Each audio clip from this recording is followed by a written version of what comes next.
Toastmaster of the day, fellow Toastmasters, and our honored guests. I want to thank you for being here. For the next 25 to 30 minutes, I'd like to discuss something that we all have been a part of.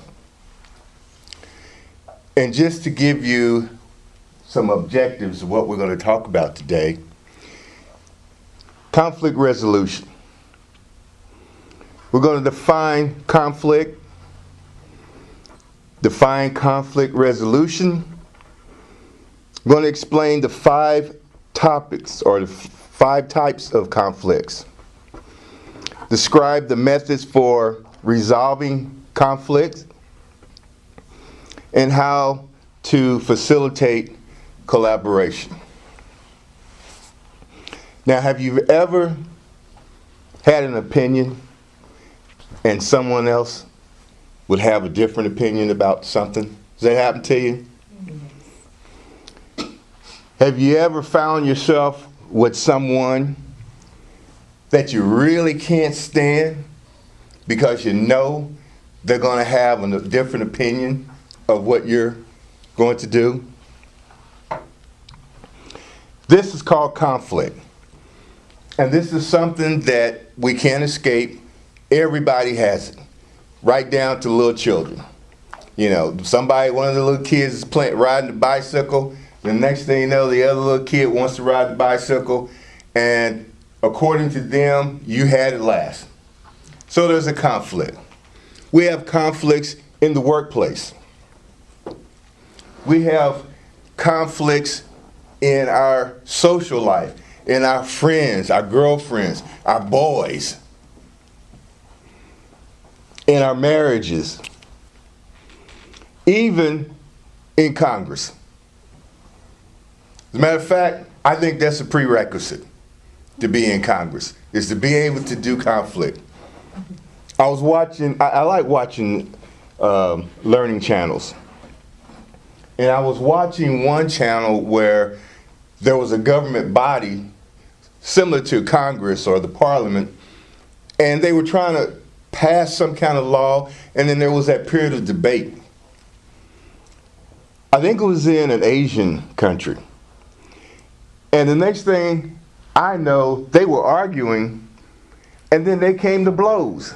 I mean, literally started fighting. They were climbing on the back of the chairs, grabbing people around the neck and throat, and other folks were coming in trying to pull them off, and then somebody else would join the fight.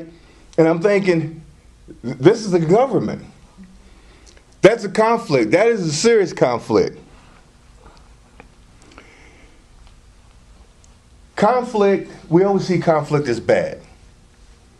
However, conflict can be a good thing. If conflict is managed and resolved, it can be positive.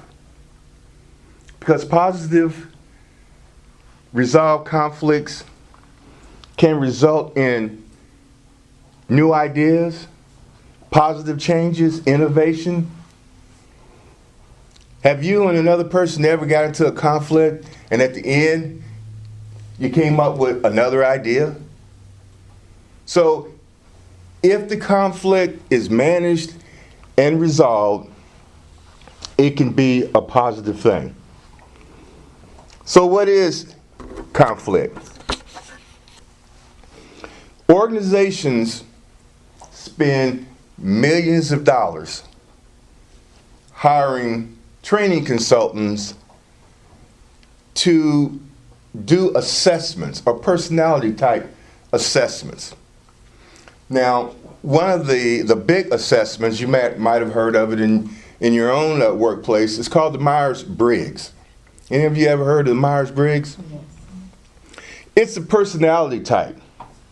And what it does is, based on your response to your survey, it will tell you whether or not you're a friendly person, or you're a visionary and you could be a leader, or if you're one of the type of people that just really get along with people, or you're a doer.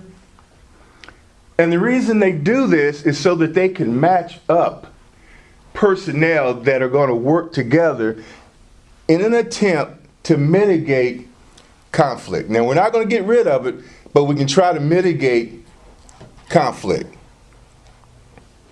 And so they would have these tests. I remember in an organization that I was associated with, we had to take a Myers-Briggs.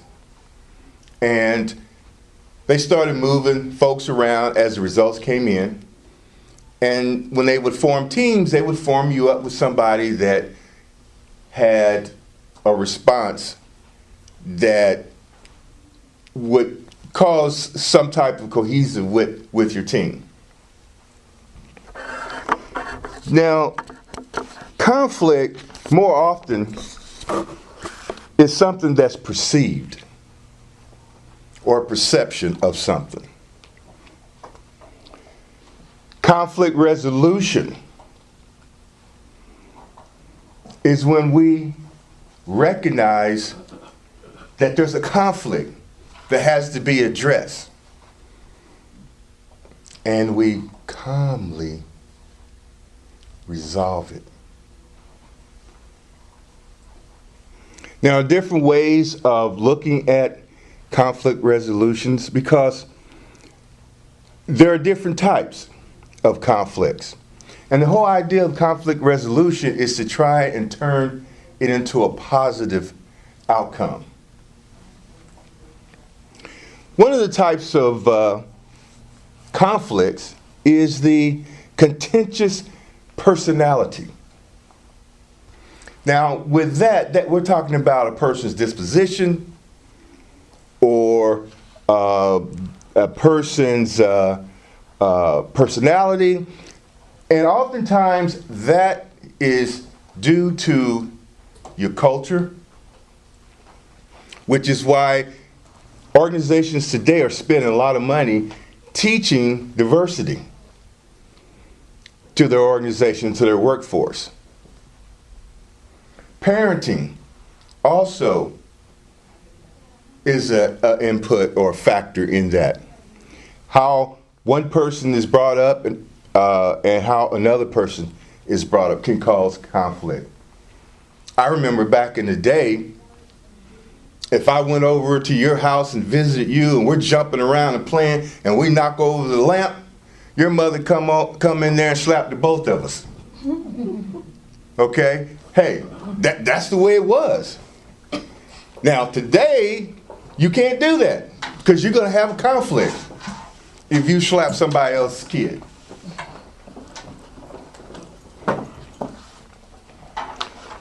Now there's some others that is a part of this, like the know-it-all. How many of you know someone who's a know-it-all? Yeah? Raise your hand. Everybody? How many of you is a know-it-all? No, nobody's raising your hand. Okay. Kind of, maybe, sort of, maybe. Okay. How about an argumentative individual? Yeah, I mean, you see them coming, you know you're going to get into a fight. And what about the people pleaser? Well, okay, Melvin, I'll help you rob this bank just so we can all get along. No matter what's going on, the people pleaser. And then we have the narcissist, nicknamed the egomaniac. We've seen those. They're the ones that, I know everything, I'm better than you, I got everything. You can't tell them it's all about me. If the house is on fire, they run first, leave the kids and women all back up in there. It's all about them. And then you got the self-loather that just loathes everything. I can't stand it. Then we have the misunderstanding. And many conflicts may just be misunderstanding due to perception. Now and then, my wife and I may have a conflict, a slight debate, and we're talking about it, and after 30 minutes of it, we realized we were saying the same thing. It was just the perception. My perception was different than her perception. And so it created a conflict. And what about issues? Issues are opinions, objectives, or prefaces about a situation that's different or has a different expectation than what someone else has. Now, you have to be careful about issues.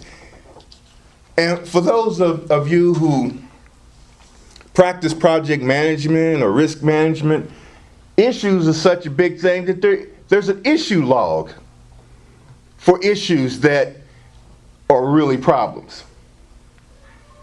And issues can actually stop work until you get it fixed. You can have an issue in your social life that just puts the brakes on everything until you resolve that conflict.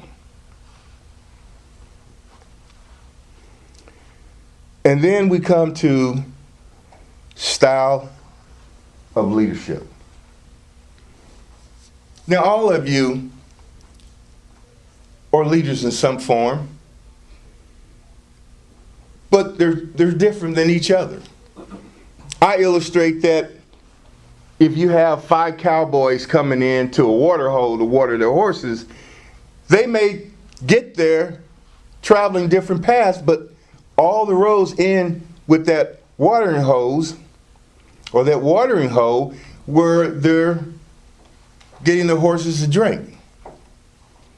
So the leadership is different, and we use different types of leaderships. And there are typically 4 types of leadership. One is an authoritarian. Now, you may have, all of us will use all of these, but you may have an inherent baseline of one of these. Like you might be the authoritarian. Okay? You don't have to answer. But how many of you are the authoritarian as a baseline?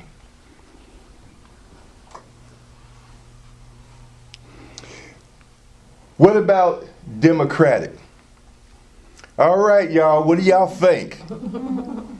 Raise your hands if we want to do this. What about charismatic? Back in the day, we used to identify those types of people as the old silver-tongued devil. Okay, in Indiana, we used to identify those people, the old silver-tongued devil. And y'all probably have met some of these silver-tongued devils in your comes and goings. They're the ones that want to get up to you and talk to you, and kind of like Lenny. Any y'all ever heard of Lenny, the guy that you open up his coat and he's got everything from a washing machine to a watch? My name is Sweet Lenny. Would you like a watch? Air conditioner? You used to wonder, well, how did he put all that stuff under that trench coat? And then we have the pacifist. Gets along with everybody, wants to be your buddy. After a while, they get annoying. Like, come on, get away from me. Now, as leaders, as we deal with conflict resolutions, you're going to have to use all of those. And depending on the situation, will depend on which one of those you're probably going to bring out the most. If you're trying to be proactive about something, you might be democratic. Okay, we want to come up with this, or how do you feel about it? And everybody discusses it. If you need to buy or get buy-in from somebody to help you do something, then you might have to show a little of that charismatic leadership style.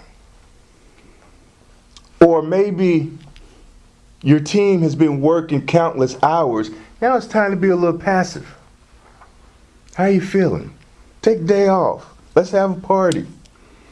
Sometimes emergencies come up. You have to be authoritative. This is how it's going to be. We ain't got time to discuss it. I can't be your friend today. Do this. And I'm sure you've all have been there. Now, those are types of conflicts that you might find yourself in. Now, how do you resolve these conflicts? There are methods that you can use to resolve conflicts. One is to just ignore it. Put your head in the sand, wait a little while, and when you pop your head up, you hope that it's all gone away. And oftentimes when you ignore a conflict, what happens to it? When you raise your head up, it's bigger than it was when you stuck your head down in there. Or we can smooth it over. Okay.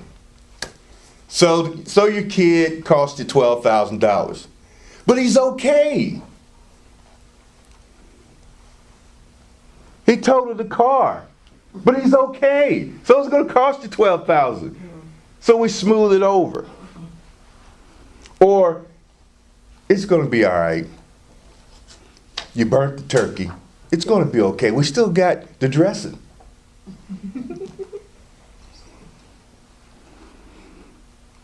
And you're trying to bring harmony to all parties involved. And then there's the force. Boom. Power. This is the way it's going to be. We're going to do it this way. Sometimes that works, sometimes it doesn't. Compromise. When we compromise, both sides gives up something so that we can get this thing going. Kind of a win-win situation. And the most commonly used and most effective is collaboration. And do you know why that is the most effective? That's the most effective because you recognize that there's a conflict. You bring in experts, you think about it, you have a meeting, and you discuss it. And using various tools like brainstorming and Delphi techniques and things like that with experts, you're coming to a conclusion. And usually when you use the collaboration, the outcome of that conflict is usually going to be positive. New innovation, new ideas are going to usually come out of that.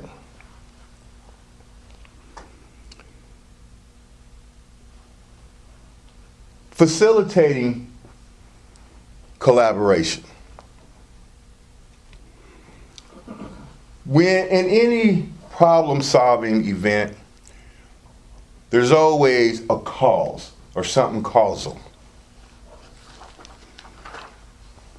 And we have to find what the root cause is.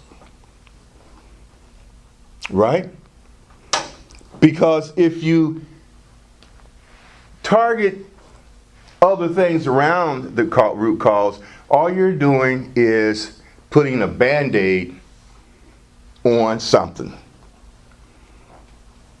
It's kind of like if your arm is swollen, you put ice on it, it goes down. The next day it's swollen again, you put ice on it, it goes down. The next day, now about this time you ought to start wondering, there's got to be something that keeps making my arm swell up. So we need to find the root cause. We might go to the doctor, or we may do a self-examination and find out that there's a cut on my arm, or there's a bruise on my arm because I fell down the steps, or or that baby toe. Now, how many people really hate it when you stump that baby toe? You stump that baby toe and your hand swells up. That's how bad the pain is. And you know that no matter what you do, you can rub it and everything else, but the root cause is you probably need to move whatever you keep stumping. Otherwise, you keep hitting it. So, when you're facilitating a collaboration, you're searching for the root cause. And in determining the root cause, you need to ask the question, why? How many times?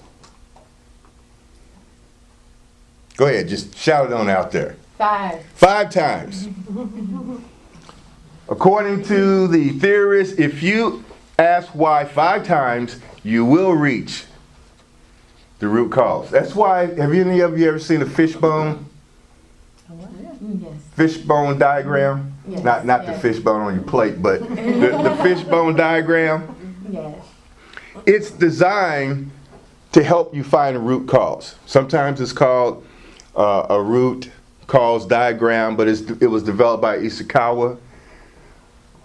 And it helps you to drill down and ask questions 5 times. And once you've reached that level, you have identified the root cause. Children know about root cause analysis. That's why they ask you, why? Well, you can't go out there. Why? Because it's cold out there. Why? They know all about root cause analysis. They want to know the real reason I can't go outside. The real reason is you want to take a nap.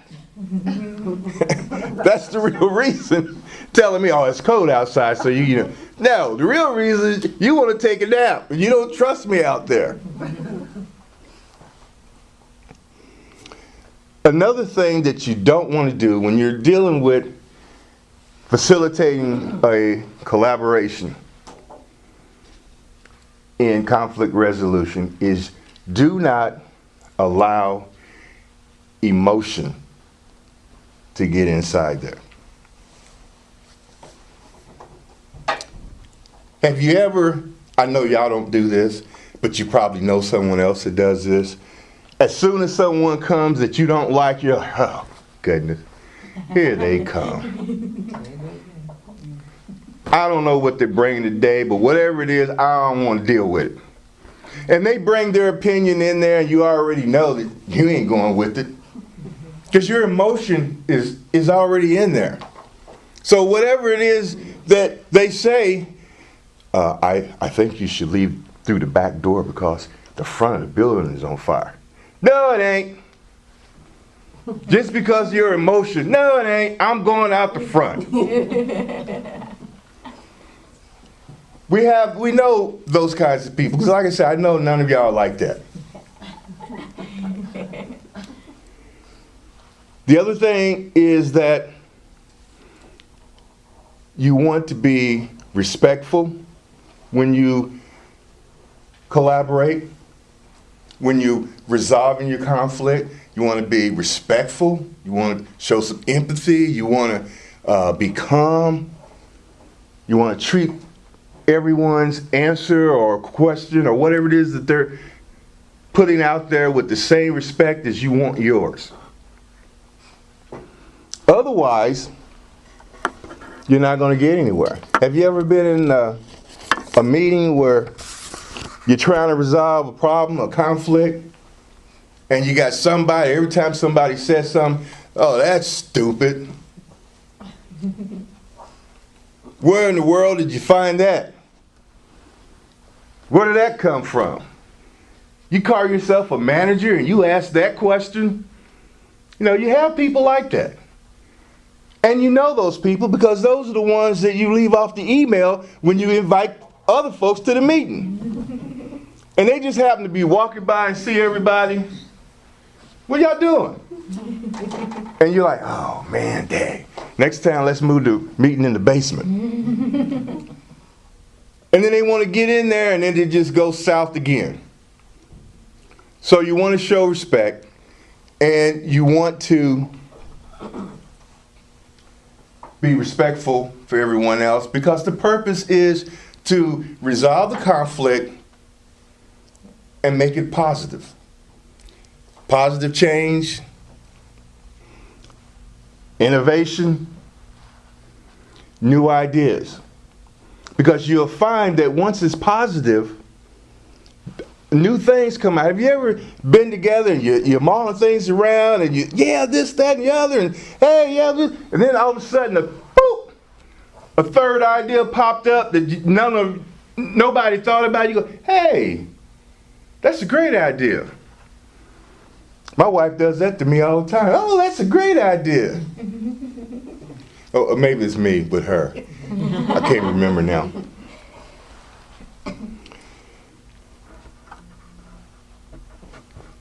When you resolve conflict, you have to understand that it's not also what you're saying, but it's how you're saying it. Because most conflicts is due to a perception or a misunderstanding. His name is Na, N-A, Mariz, M-A-R-I-Z, said, 10% of conflict is due to difference in opinion, and 90% is due to the wrong tone of your voice. Madam Toastmaster.